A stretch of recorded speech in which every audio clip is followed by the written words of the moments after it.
Información desde todos los ángulos. 8 de la mañana con 33 minutos. Estamos de regreso aquí en Pauta de Análisis para hablar de los temas de actualidad. Cristóbal Uneu, subdirector de Data Science and Holster, y Claudio Alvarado, director ejecutivo del Instituto de Estudio de la Sociedad del IES. Cristóbal, Claudio, ¿cómo están? Buen día. Buenos días. Qué bueno tenerlos por acá. Muy bien. Previsional, es el tema, ¿no? ¿Va a haber tema reforma o no va a haber reforma? Hagamos la apuesta del año. Una pregunta fácil. Sí. Yo creo que sí, siempre he sido optimista. La última milla es la última milla, ¿no es cierto? Y por lo tanto faltan algunos puntos por resolver, pero yo soy optimista de que se va a llegar finalmente a un acuerdo. Como es una reforma importante y grande, hay muchos cabos que hay que cerrar y por lo tanto cerrar la última milla es... Nunca es fácil. Nunca es fácil. Claudio Alvarado, ¿estás tan optimista como Cristóbal? Yo en general también soy optimista, pero además agregaría, más allá de mi propia percepción al respecto, que si uno considera las cosas que decía ayer el senador Galilea en esta entrevista, ¿cierto? Que fue muy comentada. En ese central. Exactamente. El acuerdo es bastante factible. Digamos, el que luego de las últimas elecciones el partido más votado de la centro-derecha está empujando claramente el acuerdo. Lo que uno concluye de lo que decía ayer Galilea es: faltan cosas por cerrar, pero queremos que esto resulte. Ese era básicamente el mensaje que él transmitía. Y me parece que despejando varias incógnitas o fantasmas, al menos hasta lo que se ha conocido hasta ahora, de un modo bien persuasivo. O sea, del punto de vista de las pensiones mismas, del punto de vista de la gobernabilidad del país, del punto de vista de transmitir eficacia en la política, o sea, por donde sea que uno entre, me parece que a la luz de lo que decía ayer Galilea, hay razones para pensar que esto puede resultar bien, en la medida, por supuesto, de que los temas que faltan por definirse terminen zanjándose, y en la medida de que el oficialismo y el gobierno en particular también colaboren, porque esto es transversal, pues gobierno y oposición. Ahora, el problema hoy día no es Renovación Nacional. O sea, Galilea lo que hace ayer es desplegar los argumentos de una Renovación Nacional que está sentada en la mesa de negociaciones y que está presionando por el acuerdo. El problema hoy día es la UDI, y el problema hoy día son, bueno, republicanos tampoco, porque siempre dijo que no y ha endurecido esa postura, pero el problema para llegar a ese acuerdo es qué se hace con la UDI. ¿Qué se hace con la UDI? No sé, eso hay que preguntarle pero coincides con eso, que el problema no es RN hoy día. A ver, yo creo que hay varios puntos. Obviamente, como dice Claudio, Galilea ha venido empujando esta reforma, es parte de la comisión, ¿no es cierto? Ha jugado un rol importante, pero la UDI también ha jugado un rol importante. Obviamente puede ser que en la última parte... yo creo que lo de Ramírez la semana pasada enredó un poco el asunto, quizás el oficialismo no reaccionó de la mejor manera, y eso quizás le puso un poquito más de ripio a la última parte. Pero yo creo que lo importante es que la reforma, si se llega a aprobar, ¿no es cierto?, todos se sientan representados. Que sea un consenso lo suficientemente grande para que queramos que perdure. O sea, ¿no RN no podría avanzar sin el apoyo a la UDI. Es decir, podría avanzar, pero yo creo que lo que yo veo es que están trabajando los tres partidos en conjunto, y por lo tanto yo creo que ahí falta quizás la última parte para cerrar los detalles de esto que yo mencionaba al principio, que faltan por resolver, y obviamente, como dice Claudio, que el oficialismo también se sume a este acuerdo. Sí, yo coincido con Cristóbal respecto a la relación UDI-RN. Si consideramos cómo han trabajado en conjunto el último tiempo, siempre hay cosas por mejorar, pero bien en concreto de cara a esta discusión, yo no veo a Guillermo Ramírez trabajando por separado de Rodrigo Galilea en la última milla. Digamos, aquí no se va a romper Chile Vamos, y por eso es que me parece que también desde ahí hay que leer el error que cometió Guillermo Ramírez. O sea, es un error que, claro, no colabora desde el punto de vista de la retórica y de la discusión, pero sí es muy revelador de una disposición a querer que esto resulte. O sea, el modo en que él dijo toda esta frase que generó la discusión posterior, me parece que confirma de que ahí también hay una voluntad en principio positiva de la reforma. Lo que pasa es que, claro, como decía Cristóbal, en las definiciones finales, lo que falta para cerrar el acuerdo, se requiere que los distintos interlocutores estén representados, y eso es muy difícil. Como decía ayer Galilea en su entrevista, aquí hay que cuadrar un círculo que no es fácil, pero las propuestas que parecieron estar sobre la mesa apuntan en esa dirección. Lo otro que no sé cómo encaja aquí es lo que nos decía también Ricardo Lagos Weber. Estamos entrando en un ciclo político distinto. Los partidos no están solamente pensando en un acuerdo en pensiones, están algunos cuestionando la lógica de los acuerdos. Republicanos la cuestiona, lo que ha hecho es cuestionar, ha hablado de una derecha sin convicciones, algunos le llaman la derechita cobarde. Hay una figura como Johannes Kaiser que pareciera ser que empieza a tomar una cierta forma que puede amenazar también a republicanos. Y tenemos, ¿no es cierto?, otra derecha que entiende que un acuerdo podría ser bueno, pensando que tienen la alternativa o la posibilidad de hacer gobierno en el próximo periodo, y mejor llegar con algo más o menos resuelto que llegar con todos los temas abiertos. ¿Cómo ven ustedes que influye ese escenario y cómo ven ustedes esta pelea entre republicanos y Chile Vamos? A ver, yo creo que la pelea republicano y Chile Vamos viene hace rato, ¿no es cierto? Desde que yo creo José Antonio se fue de la UDI. Pero también yo siento que ya tuvo su pick. Yo lo que leo es que su mejor momento fue la convención constitucional, la segunda, ¿no es cierto? Donde puso a... no me acuerdo el nombre, Betina creo que se llama, ¿no? No. ¿A quién? La presidenta de la Beatriz Hevia. Eso, Beatriz Hevia, gracias Claudio. Y sabemos el resultado, ¿no es cierto? Y eso fue rechazado, una derrota grande para republicanos. Y después las elecciones de alcalde y concejales 27-28 no tuvieron el resultado que todo el mundo decía que iban a tener. Entonces yo siento que republicano de alguna manera topó techo, lo que está pasando ahora a propósito de la irrupción de las últimas 2 semanas, de que ellos quieren que todo vaya a cuenta individual, que la derecha no está defendiendo sus principios. Vimos hoy día, ¿no es cierto?, aparece Kass cayendo en la encuesta de Academ.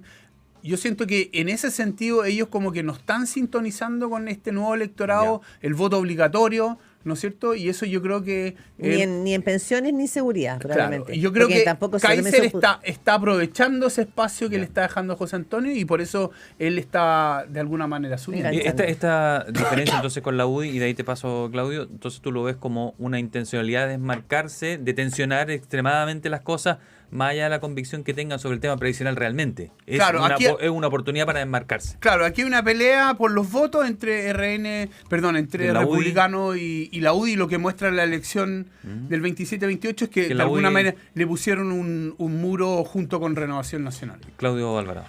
Sí, varias cosas. Lo primero es que a republicanos en la última elección no les fue como ellos esperaban, pero tampoco les fue mal. Su crecimiento en concejales y en core es bien impresionante. Yo creo que ellos en parte son conscientes de eso, de que son un actor relevante. Segundo, sin prejuicio de eso, yo coincido en que republicanos aquí está un poco desorientado desde el punto de vista de su estrategia, y a mí la verdad esto no me sorprende demasiado porque, digámoslo así, el estilo totalmente disruptivo, confrontacional, que se cierra los acuerdos, poco pragmático, es algo que en mi opinión, por supuesto esto puede discutirse y supongo que algunos amigos republicanos lo discutirán, pero en mi opinión nunca calzó 100% con el perfil de José Antonio Kass. O sea, José Antonio Kass era un político conservador, por supuesto, pragmático, institucional. Eso era José Antonio Kass, diputado. Y me parece que una vez que surge el Partido Republicano, han tenido momentos en que intentan ir para un lado o para el otro, pero al final siempre predomina en los momentos decisivos este estilo, esta práctica de hacer política que no tiene que ver con sus ideas de fondo, sino que tiene que ver con una manera de entender el antagonismo, la confrontación, que hoy día da la impresión que no le hace todo el sentido que ellos quisieran a las grandes mayorías. Entonces yo creo que ellos hoy día están por un lado desfondándose por el lado derecho, preocupados de Johannes Kaiser, y por otro lado habiendo desaprovechado la oportunidad de ofrecer un proyecto que le transmitiera gobernabilidad al país. Y en ese vacío yo creo que ellos hoy día están intentando una apuesta que no es muy sensata, porque Chile, ¿qué es lo que le pide a la política hace mucho tiempo? Acuerdos eficaces, incluso a costa de ceder en algunas posiciones, que mejoren la vida de las personas. Y como republicanos no ofrece eso, es razonable que, si bien existen y son actos relevantes, no estén teniendo los resultados que ellos esperan. Yo creo que todo esto que ha pasado en pensiones confirma esa desorientación político-estratégica de republicanos. Podría haber sido distinto. Ellos efectivamente tuvieron la mayoría del Consejo Constitucional, podrían haber transmitido otra cosa, pero claro, la práctica, la manera de hacer política que se confirma con esta última discusión, yo creo que los lleva a un callejón un poco sin salida, si es que efectivamente quisieran ser gobierno. ¿Y por qué hablamos tanto de los republicanos? Lo digo para el punto de vista absolutamente pragmático. Yo sé que el punto de vista político tiene mucho sentido, pero ¿por qué hablamos tanto de los republicanos si tienen 13 votos en la Cámara Baja y 1 voto en la Cámara Alta? Es decir, esto podría salir adelante si los republicanos, ¿o no? Es decir, para aprobarla tanto en la Cámara como en el Senado no se necesitan los votos de los republicanos. ¿Y entonces? ¿Por qué estamos hablando tanto de ellos? Es la pregunta del análisis. Estamos Probablemente hablando de ellos porque ha sido el Partido Republicano el que acusa a los otros de llegar a un acuerdo, de ser unos traidores. Pero yo creo que... retórica, sí, más que... claro. No, pero yo creo que hay una discusión más de fondo, siguiendo el punto de la Claudia, de qué significa ser de derecha hoy día. Claro. Ajá. ¿No es cierto? Y Chile Vamos está en una postura y Republicano está diciendo eso no es de derecha, yo soy de derecha. Entonces, pues cuando vengan las elecciones y si usted quiere votar por un candidato de derecha, vote por mí. Entonces, ese es la discusión más de fondo. Y fíjate que la diferencia entre republicanos o entre los principales actores republicanos, supongo que tendrán discusiones internas también, digamos, pero entre ellos, entre lo que transmite Republicano hoy día y Chile Vamos, no tiene tanto que ver con ideas de fondo. Por supuesto que también pueden haber distintas aproximaciones a debates específicos, pero me parece que tiene que ver sobre todo con una práctica política, con una manera de hacer política, con este desdén, digo, a los acuerdos, al diálogo. Y esa manera de hacer política es la que yo creo que tiene Republicanos sin saber exactamente hacia dónde apuntar. Oye, y esto ha significado, y no lo quiero achicar, pero los debates que hemos visto estos días entre la derecha que no quiere acuerdo y la derecha que considera que sí hay que llegar a acuerdo son brutales. Yo encuentro que la columna de Gonzalo Cordero ayer, Gonzalo Cordero, digámoslo, es una figura que milita en la UDI, pero que ha tenido una postura consistente, lo dijo muchas veces acá, de no llegar a acuerdo en nada. Es decir, de no abrir ni siquiera la ventanita chica para que entre un poquito de aire en que la izquierda pueda entrar, como sería, por ejemplo, ellos ven el sistema, un sistema de reparto. Pero ayer le respondía a esta columna Ignacio Briones. Durísimo. En Twitter sí lo vi. Pero durísimo. Y entonces esto está hablando de que aquí hay un gallito de fuerza respecto de qué ser de derecha, como decías tú, Cristóbal, muy grande. Muy grande. Que va a tener consecuencias. De alguna manera, este es el aperitivo que va a impactar el plato fondo, que es el gobierno el próximo periodo, que yo al menos creo que la probabilidad que sea de derecha es súper alta. Entonces, esa es la pelea a fondo. AFP es el contexto, obviamente les importa, ¿no es cierto? Pero la pelea de fondo yo la leo como, ¿cuál va a ser el estilo del próximo gobierno? Y ahí yo creo que la oposición en su conjunto debiera recordarse de que cuando han sido capaces de trabajar de manera conjunta, valga la redundancia, de articularse, aunque tengan diferencias, los resultados han sido mejores. Y en cambio, cuando la división y la reyerta es mal llevada, bueno, eso obviamente que le da oportunidad al adversario. Entonces yo creo que también aquí hay una cuestión de fondo del punto de vista de pensar la estrategia del próximo ciclo, que debieran estar pensando todas las directivas. Y yo, por supuesto, que por lo que he dicho queda bastante claro que no comparto la aproximación política de republicanos, sobre todo como se ha visto en este último tiempo. Es muy problemática, en último término impide que la política avance, pero... Perdona, porque no solamente ha sido AFP, en seguridad también, el Ministerio de Seguridad, yo creo para la ciudadanía, el tema de seguridad es un tema importante, también republicano ha marcado puntos disonantes. Claro, pero estando de acuerdo con eso, digamos, también es verdad que es una responsabilidad de todos, incluso de Chile Vamos, también preguntarse cómo van a llevar la negociación y la articulación con un bloque opositor que es complejo, que no es como era antes, digamos, que tiene actores más hacia el centro y más hacia la derecha, y si esto impacta después en una mal negociación parlamentaria, obviamente que va a afectar la eventual gobernabilidad en caso de volver a la moneda. O sea, esto tiene repercusiones, como dice Cristóbal. Oye, ¿cómo lo ven al otro lado? Porque también en la entrevista al senador Galilea mencionaba, dijo, si nos llevamos escuchando a los republicanos y nos llevamos escuchando a los del PC más a algunos frente amplistas que no quieren aprobar esta reforma previsional por otras razones, por supuesto, distintas a las republicanos, no vamos a llegar a ningún lado. ¿Cómo ven desde el lado de la centroizquierda o izquierda pura esta situación, Cristóbal Uneus? A ver, no es misterio para nadie, ¿no es cierto?, que la discusión ha sido mucho más intensa en la oposición que en el oficialismo. Absolutamente. A mí me sorprende el silencio de muchos senadores oficialistas. ¿Socialismo democrático? No, en general, ¿no es cierto? Y yo creo que no sé si no están tanto al tanto o quieren o son escépticos y quieren ver ya al final, ¿qué es lo que van a llegar a un acuerdo, ¿no es cierto? Y también es cierto que hay miles de otros temas que en el oficialismo ha estado ocupado en el último tiempo, ¿no es cierto? El tema de seguridad, el tema de las ISAPRES, que después se complicó, ¿no es cierto? Tuvieron que citar de nuevo a la ministra de Salud con el superintendente, estaba también la presidenta del Consejo, ¿no es cierto? Paula Benavides. Entonces el caso Monsalve. Entonces, también es cierto que en el otro lado han estado enredados por otros temas que quizás lo han desfocalizado y quizás ahora que esos temas están bajando, se van a meter. Sí, el Partido Socialista sacó una declaración este fin de semana. Ah, no la vi. Sí, sacó una declaración en el día de ayer, luego de su comité central, en la que asistió el ministro Mario Marcel, ministro de Hacienda, en apoyo a la reforma previsional.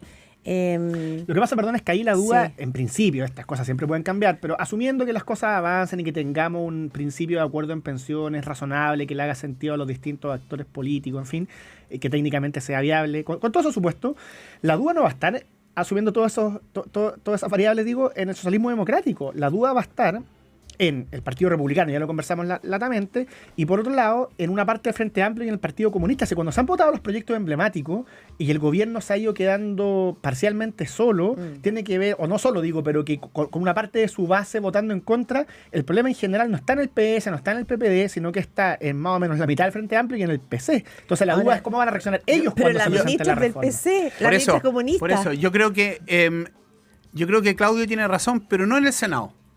Yo creo que si esto se somete a la votación en el Senado, es decir, si llega a un acuerdo y se va a votación, van a estar los votos para aprobarlo. El problema es la Cámara. Y ahí yo estoy de acuerdo con Claudio, porque uno ya lee, ¿no es cierto? Santana fue súper crítico.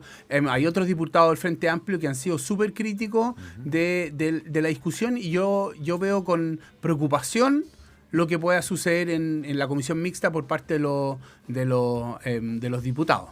El senador Lagos Weber, de verdad, me quedó dando vuelta algo así de lo que dijo, que estaba más cerca de acuerdo, dijo, y no tenemos que hacerle caso a esos que hablan de 3-3, 3-2, dijo, porque no. Bueno, es que ahí la ministra también dio unas declaraciones raras. La ministra Jara dijo lo del 3, dijo es como 3 o nada. Ahora, yo solo, siendo optimista, lo leí como un guiño a su base, que sabemos que no tiene ni un correlato con lo que podría pasar, digamos. Porque el 3-3 hay que acordarse que era la propuesta que existía antes de la PGU, digamos. Post-PGU, eso nunca estaba sobre la mesa en esta negociación. No, hasta donde eso yo ya entiendo. fue. No, cuando el proyecto se iba a votar en la Cámara, en general, ¿no es cierto? Hubo varios diputados que dijeron, porque ahí venía con 4-2, que con 3-3 la aprobaban. Claro, el guarismo y todo.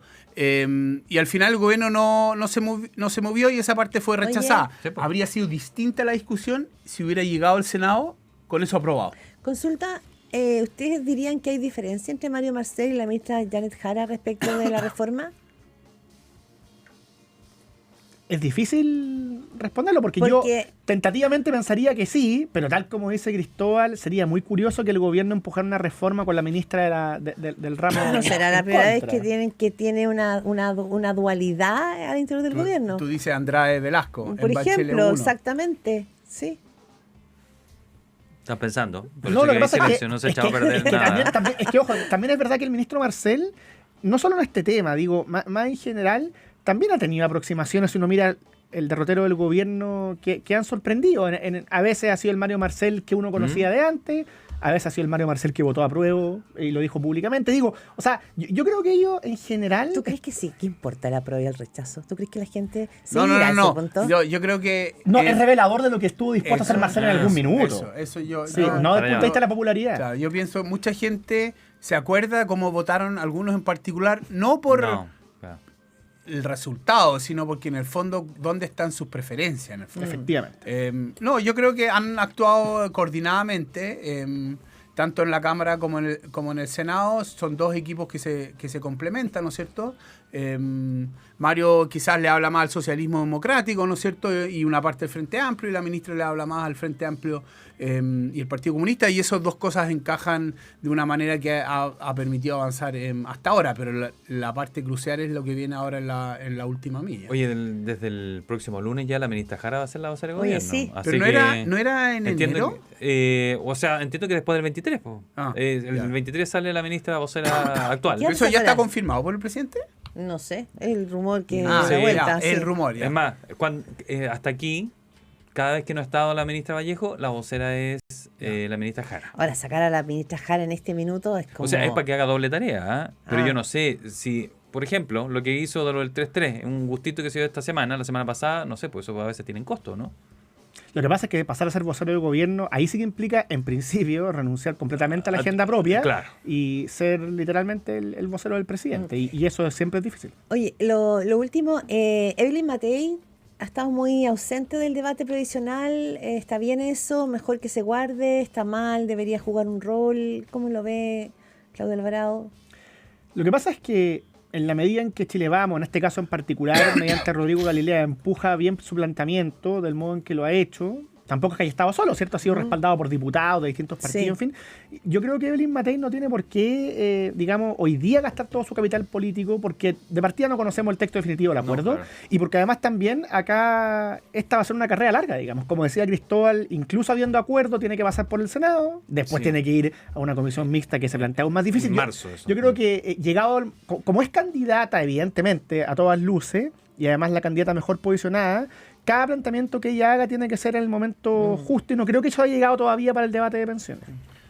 Yo coincido también, pero también hay una discusión que volvemos al qué tipo de gobierno quiere la derecha hacia adelante, ¿no es cierto? Si los partidos llegan a un acuerdo sin la candidata, ¿no es cierto?, refleja que los partidos son lo suficientemente cohesionados para ellos ponerse de acuerdo para sacar reformas en adelante.